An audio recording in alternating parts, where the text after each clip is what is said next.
Welcome mga boss, mga sir. Ito, nag-overheat ako kahapon, no? Kasi yung fan, mabagal na yung takbo. Tumikil na. Tapos umuuga na siya, oh. Kung nakikita nyo. So, kailangan palitan natin yung fan.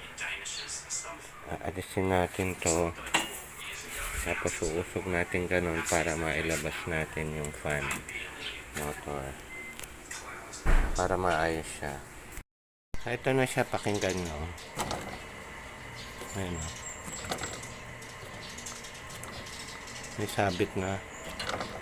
Ayan, oh. Umuuga na rin. Tapos may sabit na. So, bibili tayo ng motor sa auto supply. Canvas natin, alamin natin magkano, tapos palitan natin. Ayun, oh. So, ito pa, naka-order na tayo sa Shopee, no?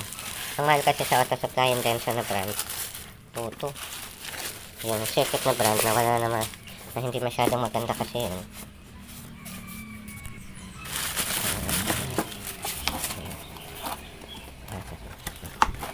So, ito siya, no?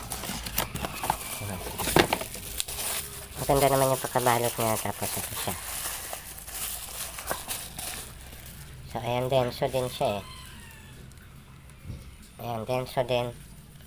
So, halos pareho lang. So, ang bili ko dito, almost 900 lang. Sa auto supply, 2225. Tapos, yung generic na circuit brand, 1.8. So, nag-decision ako. Sa group kasi, may mga gumamit natin na ito. Matagal naman na daw. Okay pa din. So, ito din, so brand pa siya. Mas mura pa. So, ikakabit na lang natin ulit dito. Ayan, yung tatlong tornilyo. Tapos yung blade dito.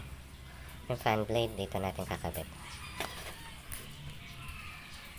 Supposed to be, pag on mo ng aircon, on siya, low. Yung fan. Ayan natin.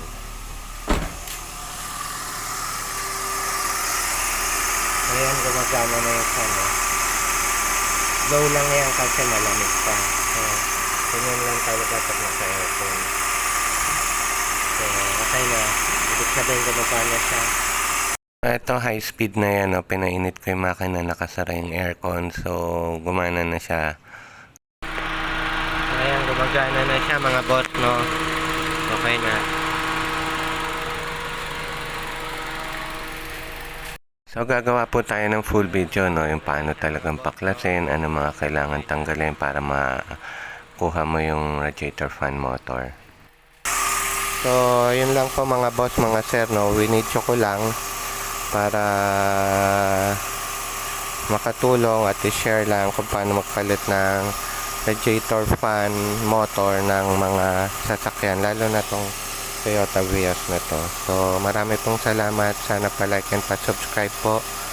God bless. Thank you.